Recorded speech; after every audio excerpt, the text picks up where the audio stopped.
BJP की सरकार ने असंगठित अर्थव्यवस्था पर आक्रमण किया है और आपको गुलाम बनाने की कोशिश की जा रही है।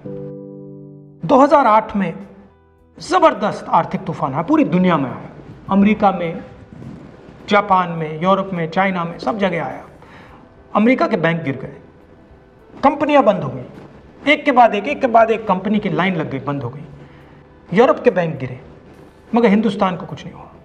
यूपीए की सरकार थी, प्रधानमंत्री जी के पास गया और मैंने उनसे पूछा, मनमोहन सिंह जी बताइए, पूरी दुनिया में आर्थिक नुकसान हुआ है, हिंदुस्तान को कोई असर नहीं हुआ, कारण क्या है? मनमोहन सिंह जी ने कहा, राहुल, अगर हिंदुस्तान की अर्थव्यवस्था को समझना चाहते हो तो यह समझना होगा कि हिंदुस्तान में दो अर्थव्यवस्थाएं हैं। पहली असंगठित अर्थव्यवस्था और दूसरी संगठित अर्थव्यवस्था। संगठित अर्थव्यवस्था में बड़ी कंपनियां, नाम आप जानते हो। असंगठित अर्थव्यवस्था में किसान, मजदूर, छोटे दुकानदार, मिडिल साइज कंपनीज।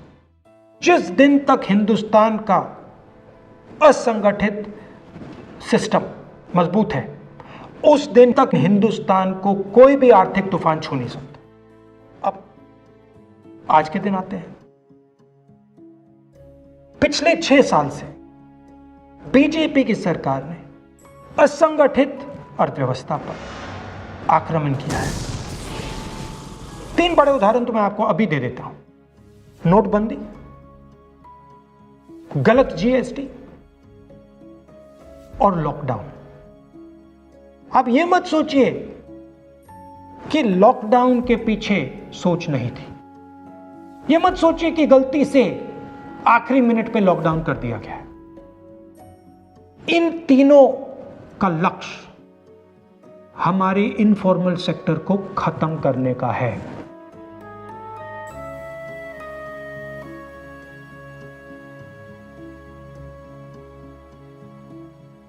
प्रधानमंत्री जी को अगर सरकार चलानी है, मीडिया की जरूरत है, मार्केटिंग की जरूरत है। मीडिया और मार्केटिंग 15-20 लोग करते हैं। इनफॉर्मल सेक्टर में पैसा है, लाखों करोड़ रुपए, जिसको ये लोग छू नहीं सकते।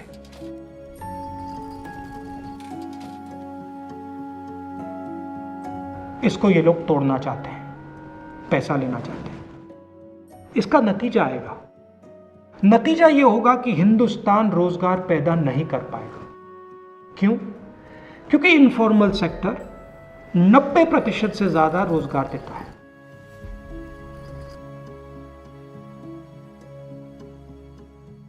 जिस दिन इनफॉर्मल सेक्टर खत्म हो गया, नष्ट हो गया, उस दिन हिंदुस्तान रोजगार पैदा नहीं कर पाएगा। आप ही इस देश को चलाते हो, आप ही इस देश को आगे ले जाते हो, और आपके खिलाफ साजिश हो रही है। आपको ठगा जा रहा है और आपको गुलाम बनाने की कोशिश की जा रही है। हमें इस आक्रमण को पहचानना पड़ेगा और पूरे देश को मिलकर इसके खिलाफ लड़ना पड़ेगा।